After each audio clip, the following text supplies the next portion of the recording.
ओम नमः शिवाय। आज हम एक अत्यंत पवित्र और शक्तिशाली मंत्र का जाप करने जा रहे हैं, रुद्र गायत्री मंत्र। यह मंत्र भगवान शिव के रुद्र स्वरूप का आवाहन करता है और हमारे भीतर की चेतना को जागृत करता है। आइए शांत मन से, भक्ति भाव से ध्यान लगाकर इस दिव्य मंत्र का उच्चारण करें।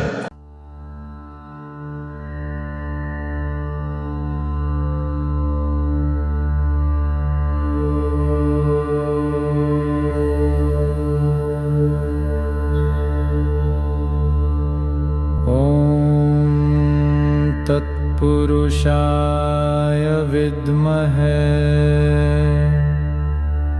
महादेवाय धीमहि तन्नो रुद्रः प्रचोदयात्।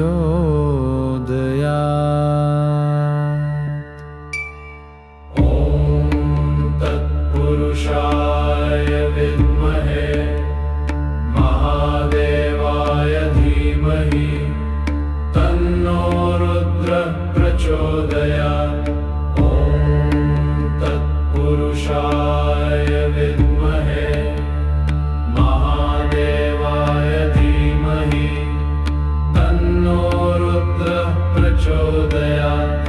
ॐ तत्पुरुषाय विद्महे महादेवाय धीमहि तन्नो रुद्रः प्रचोदयात्। ॐ तत्पुरुषाय विद्महे महादेवाय धीमहि तन्नो रुद्रः प्रचोदयात्। ॐ तत्पुरुषाय विद्महे महादेवाय धीमहि तन्नो रुद्रः प्रचोदयात्। ॐ तत्पुरुषाय विद्महे महादेवाय धीमहि तन्नो रुद्रः प्रचोदयात्। ॐ तत्पुरुषाय विद्महे महादेवाय धीमहि तन्नो रुद्रः प्रचोदयात्। ॐ तत्पुरुषाय विद्महे महादेवाय धीमहि तन्नो रुद्रः प्रचोदयात्। ॐ तत्पुरुषाय विद्महे महादेवाय धीमहि तन्नो रुद्रः प्रचोदयात्। ॐ तत्पुरुषाय विद्महे महादेवाय धीमहि तन्नो रुद्रः प्रचोदयात्। ॐ तत्पुरुषाय विद्महे महादेवाय धीमहि तन्नो रुद्रः प्रचोदयात्। ॐ तत्पुरुषाय विद्महे महादेवाय धीमहि तन्नो रुद्रः प्रचोदयात्। ॐ तत्पुरुषाय विद्महे महादेवाय धीमहि तन्नो रुद्रः प्रचोदयात्। ॐ तत्पुरुषाय विद्महे महादेवाय धीमहि तन्नो रुद्रः प्रचोदयात्। ॐ तत्पुरुषाय विद्महे महादेवाय धीमहि तन्नो रुद्रः प्रचोदयात्। ॐ तत्पुरुषाय विद्महे महादेवाय धीमहि तन्नो रुद्रः प्रचोदयात्। ॐ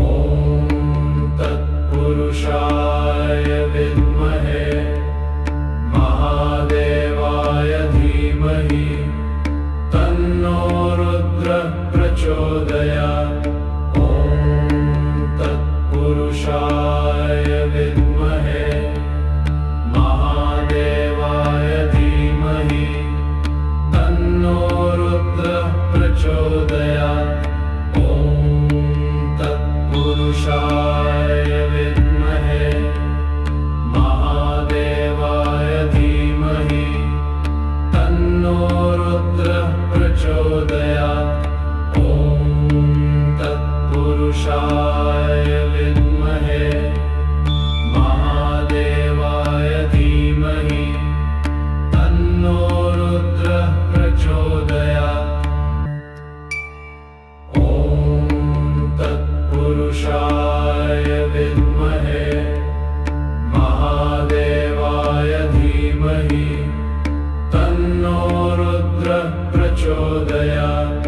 ॐ तत्पुरुषाय विद्महे महादेवाय धीमहि तन्नो रुद्रः प्रचोदयात्।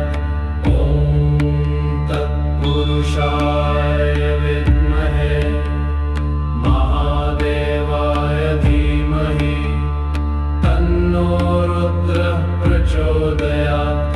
ॐ तत्पुरुषाय विद्महे महादेवाय धीमहि तन्नो रुद्रः प्रचोदयात्। ॐ तत्पुरुषाय विद्महे महादेवाय धीमहि तन्नो रुद्रः प्रचोदयात्। ॐ तत्पुरुषाय विद्महे महादेवाय धीमहि तन्नो रुद्रः प्रचोदयात्। ॐ तत्पुरुषाय विद्महे महादेवाय धीमहि तन्नो रुद्रः प्रचोदयात्। ॐ तत्पुरुषाय विद्महे महादेवाय धीमहि तन्नो रुद्रः प्रचोदयात्। ॐ तत्पुरुषाय विद्महे महादेवाय धीमहि तन्नो रुद्रः प्रचोदयात्। ॐ तत्पुरुषाय विद्महे महादेवाय धीमहि तन्नो रुद्रः प्रचोदयात्। ॐ तत्पुरुषाय विद्महे महादेवाय धीमहि तन्नो रुद्रः प्रचोदयात्। ॐ तत्पुरुषाय विद्महे महादेवाय धीमहि तन्नो रुद्रः प्रचोदयात्। ॐ तत्पुरुषाय विद्महे महादेवाय धीमहि तन्नो रुद्रः प्रचोदयात्। ॐ तत्पुरुषाय विद्महे महादेवाय धीमहि तन्नो रुद्रः प्रचोदयात्। ॐ तत्पुरुषाय विद्महे महादेवाय धीमहि तन्नो रुद्रः प्रचोदयात्। ॐ तत्पुरुषाय विद्महे महादेवाय धीमहि तन्नो रुद्रः प्रचोदयात्। ॐ तत्पुरुषाय विद्महे महादेवाय धीमहि तन्नो रुद्रः प्रचोदयात्। ॐ तत्पुरुषाय विद्महे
तत्पुरुषाय विद्महे महादेवाय धीमहि तन्नो रुद्रः प्रचोदयात्।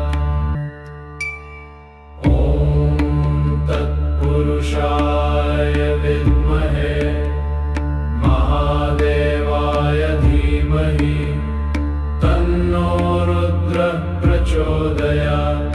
ॐ तत्पुरुषाय विद्महे महादेवाय धीमहि तन्नो रुद्रः प्रचोदयात्। ॐ तत्पुरुषाय विद्महे महादेवाय धीमहि तन्नो रुद्रः प्रचोदयात्। ॐ तत्पुरुषाय विद्महे महादेवाय धीमहि तन्नो रुद्रः प्रचोदयात्। ॐ तत्पुरुषाय विद्महे महादेवाय धीमहि तन्नो रुद्रः प्रचोदयात्। ॐ तत्पुरुषाय विद्महे महादेवाय धीमहि तन्नो रुद्रः प्रचोदयात्।